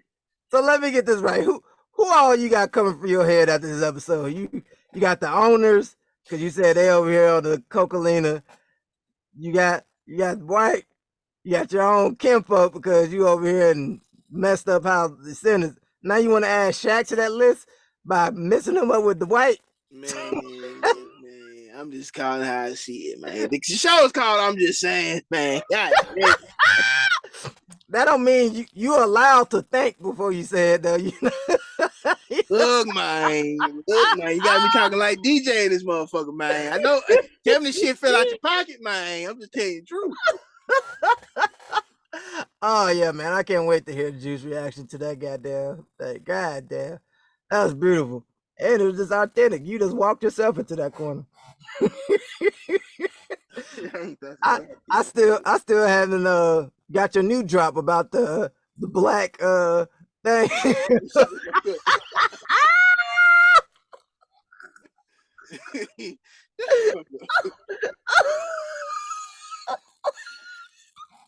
Man, those reaction videos, goddamn. I still don't think I found that goddamn Kanye West album yet. Look, try title. I don't think most people try title. I think people forgot about title. Try title. Oh man. All right, man. I'll go and get the reaction. I'm gonna start with yours, the one whatever the hell you said. So, ladies and gentlemen, I'm warning you right now. I didn't watch this video. My man just said reaction video and I downloaded it and put it on the show. So don't blame me, blame your boy over there. Whatever the hell. We both been a witness for the first goddamn time. But shit, bro. Let's see. It's loading up here. Let me know when it's up. It's up? It's up. I think it's just loading and buffering right now. It's making me what? I never smelled anything like that in my life. Well, a dog. Eddie, you can move on to the next one. Okay.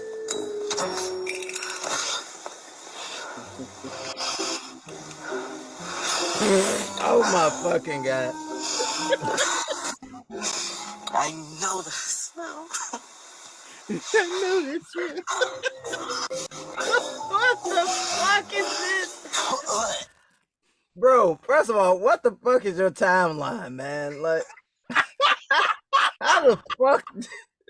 Hey, bro, look, man. I How don't in fucking the know, fuck man. do I don't you? fucking know.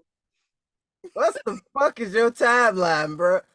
Describe. I can't even describe what the fuck for the audio people. What the fuck you just got? Okay, to everyone who What? listening to this episode on audio, I will be. I don't know. I got to find the name of the show. Obviously, it sounds like Jaleel White, aka Urkel's, narrating the show.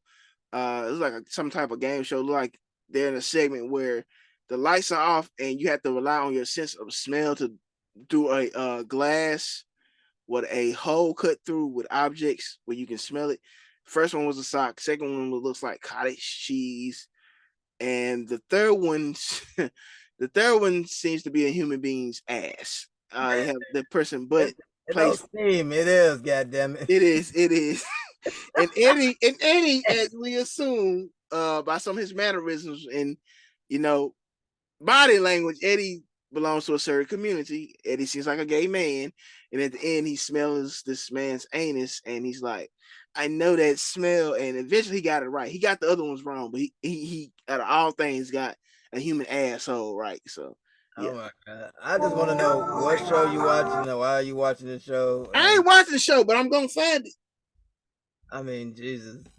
I'm sorry, ladies and gentlemen. I'm gonna have to start screening his videos before he sent them to me because, like I said, that was honestly my first time watching it. So I'm like, what the fuck is this? I thought it was gonna like something like the dirty sock joke. That's what it started off with. And then once I saw him go to the next hole, I'm like, oh my god. No, this nigga didn't. Another goddamn ass video. I don't know how the hell I didn't fucking realize that's what you sucker me in for. Second, man, this is mine right here. It's called. Oh my god, this sandwich right here is on TikTok or whatever. They put like literally a whole goddamn chicken breast into like this big ass. Oh my god, yes. And the question is, would you be able to finish this sandwich? I wouldn't be able to Not by finish it. yourself. My damn sure would take a bite. Who would you bring with you to finish this sandwich? Who you believe that I'm y'all bringing one. y'all can go out number one. and go out and tackle this sandwich? I'm bringing the intoxicated one at number one. I know I like to eat when I get drunk, so I don't imagine that motherfucker. Who else? I'm bringing my cousin Tria because that some bitch can eat each out of house or home. Who else? I'm bringing my cousin Alex because he's another greedy bastard. I don't know. I'm just bringing a gang. It got to be at least like 6 of us. I know for a fact I'm going at least for 3 pieces of that bitch. One with a couple shots. Ain't no telling what damage he'll do. You said you taking 3 pieces, like the sizes that they cut them up in. You taking 3 of these? Hell yeah, Marley. If I'm drunk, hell yeah. That's a lot of goddamn chicken, bro. I don't know, but of course I'm bringing juice. That poultry eating son of a bitch. I know I'm bringing. I was gonna say, how you forget the chicken man itself? Almost everything. Hey, for me, I would take Heaven 1. Shout out for her being on the show, whatever, Heaven. Yeah, absolutely. Shout out Heaven. She's the one that found this. This is another one of her weed capades that she sent me or whatever. Oh my god, this shit looks so good. What is this? What, like, she didn't say like she looking to link at a restaurant or something? Just like your timeline got like a bunch of ass jokes, her timeline got food on it. So it's I can do without the pickles though. What? Can I ask you this question, Mark? Not to cut you off. Why do people put pickles on chicken sandwiches? Shit, I know why this became popular again is because of the Popeye sandwich. Right. I don't know. I like pickles personally, so like fucking like I can do without them. Nah, bro, like you don't remember like going down to like, the local like zip lady and like, you get a zip, you get a freaking pickle and Pickle, stuff. yeah. I never got the pickle. I just get zip. I see, that's the thing. That's why I like or whatever, like that type shit. But yeah, I'm taking Heaven with me. Like I said, I don't think one to do anything with me, but if you do it, I would take him to help me eat this. I think anytime me and one get in the same room, his his first instinct is gonna be trying to strangle me like bark off of other stuff. Homer and Bart Simpson, yeah. Too little, yeah, for real. For real. So if I survive that, maybe he might be willing to try this challenge. But yeah, same with you, man. I got some family members I'm confident that I can tackle this out with, but by myself, I can't tackle it by myself. Now I know you probably don't notice, but is that chicken with bone in it or is boneless chicken? No, it look like boneless. chicken. It look like tenders. Yeah, it look like Yeah, tenders. like tenders. Okay, I'm about to say that's gonna be quite a challenge with the bone. Oh yeah, because at that point I'm gonna need some porn stars because they the only one that can do that cherry. They the only one that can do that cherry trick. You know, eat the chicken and still like spit the bones out type shit. But Heaven said that she would eat this by herself. She does nobody, just her. I'm like, the power of weed is strong because there's no way I would finish that whole thing by myself. Because look at that slice that they have as the finished slice, bro. That looked like a deep dish pizza, like stacked like 2 or 3 dish pieces stacked on top of each other. Heaven, I'm assuming you watch the show on a consistent basis. I'm assuming. I don't know the type of. I've never been in the military, any branch of the military, Air Force, Navy, whatever. I don't know how you guys insurance and health benefits are laid out, but you're gonna have food poisoning like a motherfucker. What is food? How she gonna get food poisoning? And the food is all cooked regulation wise. Man, all I know, it ain't food poisoning. She gonna have something. You're not eating all that shit by yourself, man. Trying to pump her goddamn stomach. She said she can eat it by herself, man. I just took a word, bro. Like, hey, bro, I was just thinking about it. I already knew. You said 3 pieces. I'd be surprised I make it through. It depends on like what time they find me during the day. I get 3 pieces of that bitch, man. Bro, I would eat it throughout the week. If I can get 4 pieces of a fat boy pizza in one sitting, I know I can get that. 3 pieces. That bitch is big. Bro, hell no. I definitely, hey, that's y'all. That's all y'all. Cause I can't do it, boss man. That shit look good, motherfucker. I'm finna find the goddamn name of that. Is this in the country? Cause it look. I don't know. I don't know if it's in the country or whatever or not. Like I said, it was just the TikTok like of like a sandwich or whatever. So yeah, me and the wife got some destinations on vacations going next year. So if I find that bitch, where we going? For sure. And then next here, this spinning it back to sports, but in another way, this dude just got a lifelong ban in Mexico. I didn't even know like they had like they own like collegiate teams and stuff like that. But yeah, he's got a lifelong ban for this play right here. I'm gonna let you see it, and I want to see what you say if this is a dirty play, because it's. To me, it's no excuse. And then, like, after you see it, you can describe it to the guest. Yeah.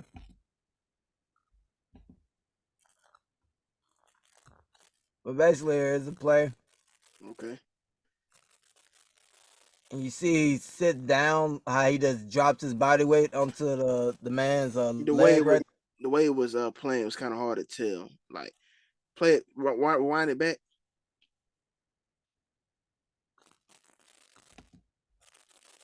Yeah, did you see it right there? A play on the defense dropped his body weight on the opposing play on the offensive line. Yeah, and he broke this man like his leg or whatever. So I thought it's hard to say, Marlon, because how the video playing was like. It's hard to say was deliberate or was just in natural motion. Because I mean, look, obviously I haven't played on no collegiate level or some pro level, but I mean, in football, it is times where your body. You can be in a motion, and you know this. You know, you could be making a move, and opposing player comes up, and y'all natural, body weight just shifts. Like, I mean, hey, he fell on me, I fell on him. It's hard to tell. I don't know if it's one of those things or it's deliberate. Because the way the video is playing, it's hard for me to decipher. Oh well, like I'm gonna have it still looping in the background, but as far as like the things, no, they said it was deliberate. This man. Literally, and then like from like on my side, I can actually see it clearly. Like literally, the players. Oh, okay. Yeah. It looked like it's like the fullback fell on the defensive player's leg. No, that's the defense. It's a linebacker that fell on a guard's leg. Like the player, he does a fellow guard and just like dropped all his body weight on the back of his leg, and like I said, shredded old dude knee. In instances like that, man, it's kind of like an unwritten rule. I know, at least for us, you know what I'm saying? It's like I said, none of us played on professional level. I know, like the days of Lawrence Taylor, a lot of people say chop blocking is actually invented because of Lawrence Taylor. Some people like to make that argument, but it's kind of like unwritten rule, man. In any sports, man, don't go for the legs. Not even that. We out here, we competing. We not out here to injure. Literally, hell no, man. You playing somebody's livelihood. Just because I may not make it to that level, don't mean this person don't have aspirations or an actual shot of making it to a higher level. You know what I'm saying? Yeah. So yeah, and so that's why, like I said, I didn't even know like that they had like their own like colleges. But yeah, he's banned from any, like he can't coach. He got a lifetime ban at this place, as he should. Yeah, that's dumb, man. You ruined for what? Yeah, You know, that's not a football move, football play, nothing like that. Like you just was out there trying to like hurt people. I mean, tackling people wasn't enough for you. You want to literally see them crippled, like what the crap? Nah, man. Like I said, any form of sports, man, that's kind of, at least from what I've heard or what I know, man, it's kind of like unwritten rule, man. You know, nah, it's never no way for them. You say it's college, right?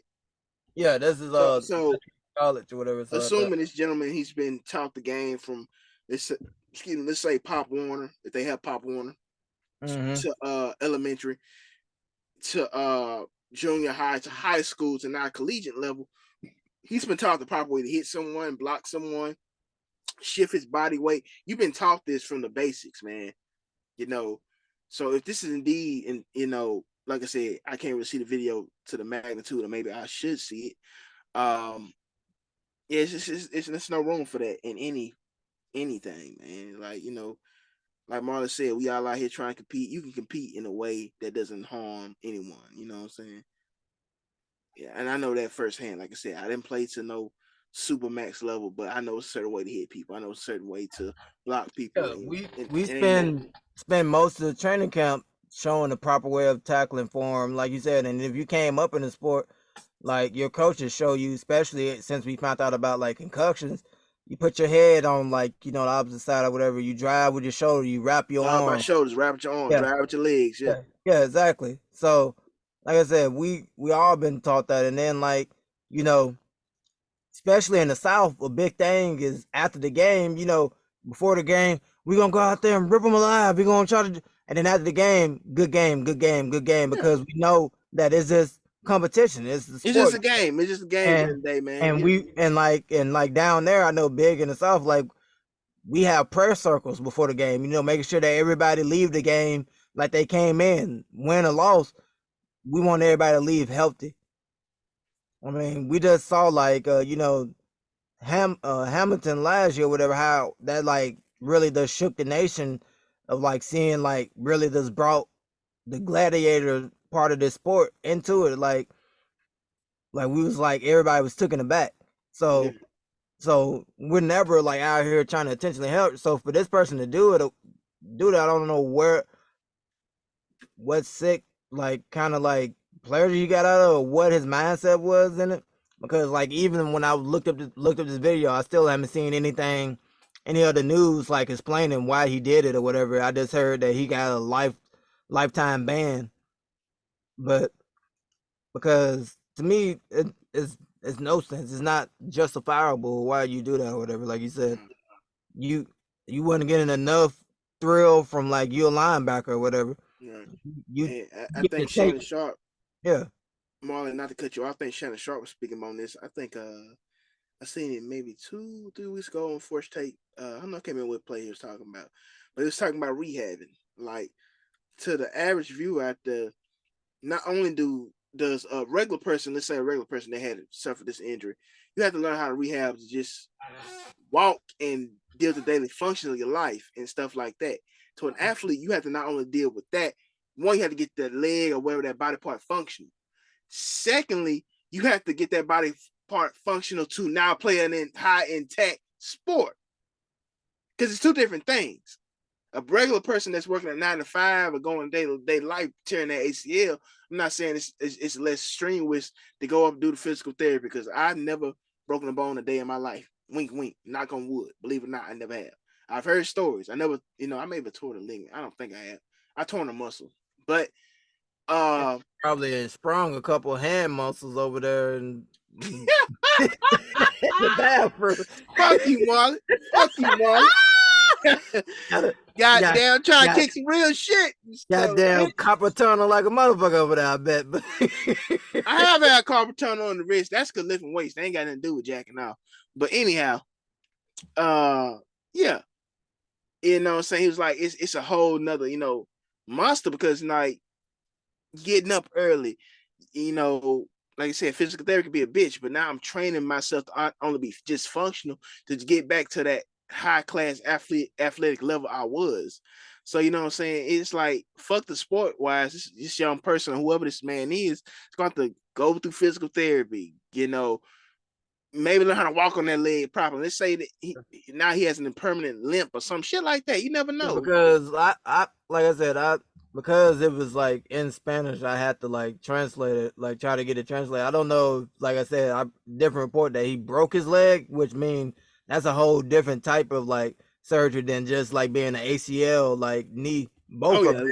But yeah, if he broke his leg, yeah, they gonna have to go in there, put rods in his man, legs or whatever, like, set it up and shit like that just to keep it stable before he even get to those steps. So that's even another couple steps on top of just like an ACL, which is like I heard hell to like recover from or so like that. So yeah, man. There's no place for that. Yeah, there's no place for that type of people or whatever. So they handle that. I feel like they handle that perfectly because, like I said, it's not a place for that, bro. And like I said, that kind of shit, those type of people need to be out of the sport or whatever because it's supposed to be friendly competition. But talking about competition, I saw this. I want the gang. Hey, bro, I want us to go to this once. If this pop off, like I feel like it's gonna pop off, bro. The fucking Florida Man games. Florida Man game. What the fuck? Hey man, hey, cuz, what y'all people got going on, bro? I know. This probably why he off the show. He over here trying to go to the Florida Man games. Competitions include pool noodle jousting. I'm gonna scroll it down for you or whatever and so like that. What the fuck? I thought it was a loading screen for Grand Theft Auto. Okay. I know, right? But no, this is the list of like games or whatever. And like it's gonna be 16 teams of 5-man teams, and like you can out of that 5-man teams, y'all all participate in like one of these like type sports. Whatever. The one for me is the evading the rest obstacle course. That shit right there. Plus, once they get that look at them, that's worth the mission right there. Just seeing because it's real cops. It's real cops gonna be chasing you or whatever. So like. I'm convinced Florida's its own country. This guy. I know. Read some of these off for the viewers so they can. Okay. Weaponized pool noodle mud dude. Test your strength inside a Florida Man Games Coliseum. Parentheses and above ground pool filled with mud. Add parentheses. I don't know what that word. Added that the contestants will be wearing drunk goggles. I've had drunk goggles. That is nothing fun. Shout out to the DARE program. Evading arrest obstacle course. Okay, jump over fences through backyards and away from actual Okay, like I'm confused. Is this like an actual thing? Like the police are going to sign up for this? Yes, they finna do the first ever one. That's what I'm saying. They promoting the first ever one. It's gonna be in St. Andrews or whatever, so like that. And they trying to make it into an Aaron with Aaron because beside the game, it's Florida, it's the South. So they finna have some barbecue out there. So they're gonna have some alligator. They're gonna have all. So the cooking gonna be good. And admission, I think it says general admission. If you're not like one of the teams, it's $45 or whatever, tax free, and you get to witness all of this, and you get to like I said, like drinks and food. Like I got one question. I know this. I know he's not on the show, but I know he will want me to ask this question too. Does Kodak Black present the winners with the Hey, maybe you should pitch that idea to him. Hey, that's probably why he down there. You trying to? They probably that's the secret guest. Maybe. This one is chicken coop bingo. 2 chickens will decide whether you win or lose. What the fuck? What the fuck? Like, hold on, bro. Classic Florida man shit, bro. That's what I said, bro. 911 fight night brawl of the badges. Police officer and firefighters square off to close. You know what? That part gonna be for charity or whatever. How much is taxpayer money going into this? Hey man, I'm just saying, once it get established, the show need to go to a Florida man games. We need to go witness this, bro. I want all of us to go witness it. They got a mullet competition. Hey, cuz I need you to go to wherever your city hall is. I need you to get your people in line, man. This shit here wild, man. What did it say? Category 5 cash grab or whatever. Category 5 wins as you scramble to catch as much real cash as you can. They got the goddamn classroom videos talking about the benefits of slavery and how it gave them working skills. Now this shit, man, Florida is own fucking country. It been its own country. This some other shit right here. I know, it's throwing its own Olympic sports, bro. Like they got the beer belly sumo wrestling. Like, bro, this sounds like just some country shit that I'll just be loving to watch, bro. This be fun as fuck. What the fuck? Mullet contest. Florida is well known for being the home of the most outrageous mullet cuts on the planet. I should pick the winner. Florida man, what's it? Pin up. So yeah. Pin up, a contest of wild and wonderful women of Florida, judged by some. Okay, I may enjoy that one. But yeah, man, this shit sounds crazy as hell. Like, it sounds like a good ass time to me, and I definitely want to go. Like I said, I'm hoping it's a booming success, so in the future I can go down and witness one of these. Cause this sounds like just me laughing all day, eating some good ass barbecue, watching these drunk fools just go crazy.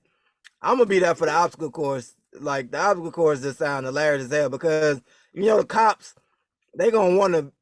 This is a job. They not gonna take too many to niggas getting away from it. Nah, absolutely not. Absolutely not.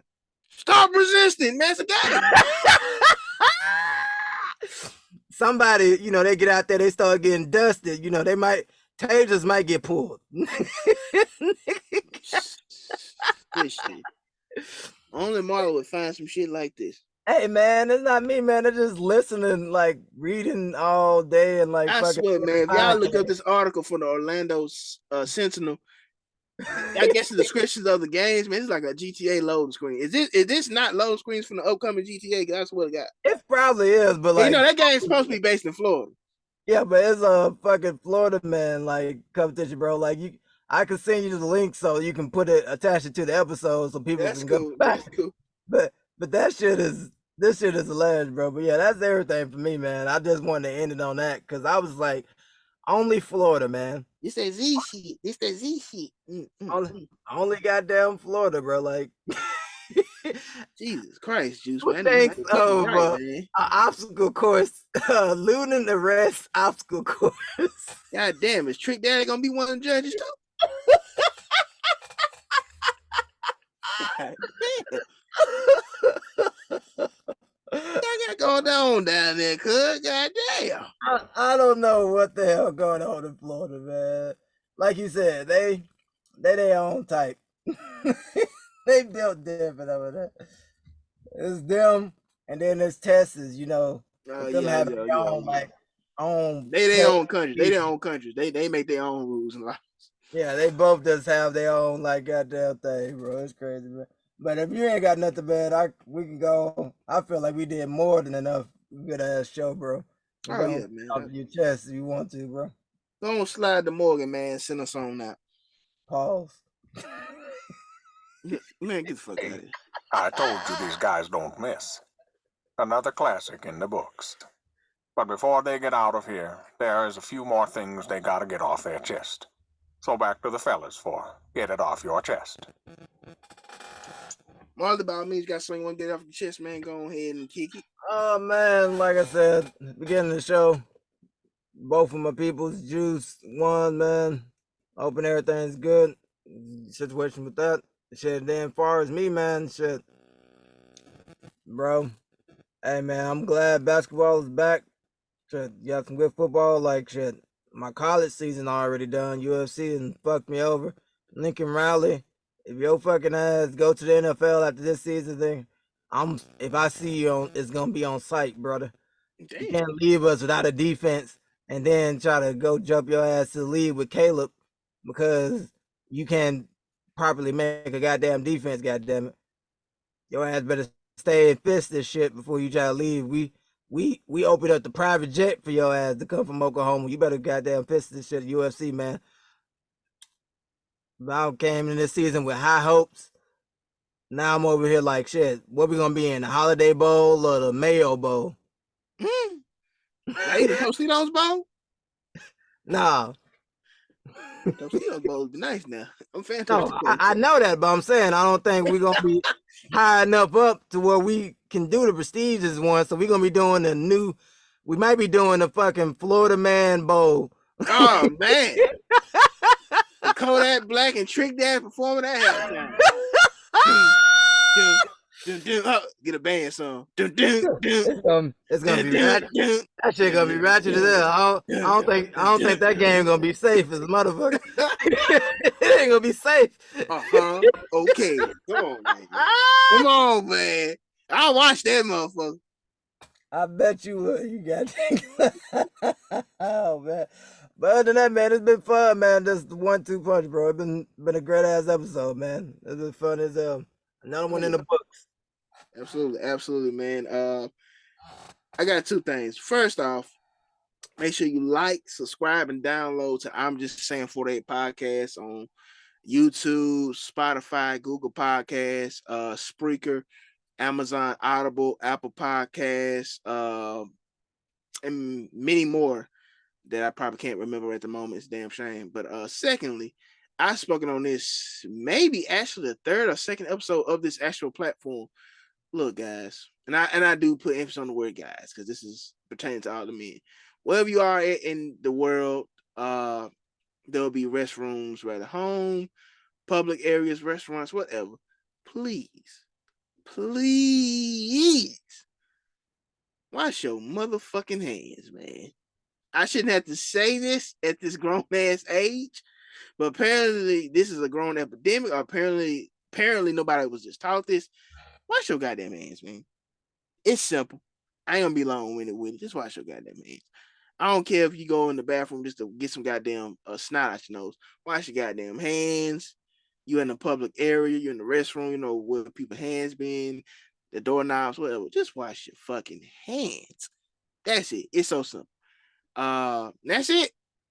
Oh yeah, shit. One more shout out or whatever. This is like, I have to look fucking old, but Floyd, you know, they put that, like I said, I'm pretty sure he ain't the one that publicized this, but people publicized it, whatever. You know, we talk about like, you know, the character that, because I feel like it was just a character he did to maximize his career of being like the money man, gotta be a salesman, yeah, and stuff like that. But like I said, this article happened like early October. It was reported that Floyd used his private jet to Israel to help deliver food and bulletproof vests for the Israelites and for like the soldiers. And he also is doing the same thing in the other like wars and stuff like that. So like we shit on Floyd for like, oh, this man is money man, but like he's also out here. That's what you do with the impact. It's how you use your impact or whatever like that. And he's using the impact for good. So I wanted to make sure that was also put out there in the atmosphere. Absolutely. Well, so good on you, Floyd, man. Yeah. The duality of man, you know what I'm saying? We can't just point to the propaganda and the showman that Floyd is. We gotta point to the man that he is. He's still a person at the end of the day. He has feelings just like you, me, and everybody else, you know. So shout out to Floyd Mayweather for that, man. Absolutely. Big shit. And yeah, man, shit. You know, these once again, the Florida games popped off. Shit, who you never know. I'm just saying, might be a team out there. You know, we just gotta get a fifth member. But yeah, I don't know if I'll be good in all those competitions. They getting chased by the cops. Man, where my knees set up right now, man. you don't think you think you can do it? I can do that one, Dad. Between me and one of these, you really think? I think one to be good in the sumo wrestling thing for sure. Oh That'd be God, ain't got nothing to do with me. not even talking about. I'm just talking about scrimp rise. Goddamn it, he ain't. All the other big goddamn country strong niggas, we ain't gonna stand no chance with those niggas. We need that nigga. This has been Vaughn the Villain. Jay Marley. 2/4 of the infamous I'm Just Saying 48 podcast crew. I won't say Juice famous words because I'll leave that to my brother, my man himself. But man, we thank y'all for watching. We thank y'all for subscribing. We thank y'all for liking. We thank y'all for downloading. And hopefully we'd like to thank y'all for commenting, but that's pulling teeth at this moment. But regardless, nevertheless, man, we signing out. Thank y'all for fucking with us. We'll see y'all till next time. Deuces. Deuce.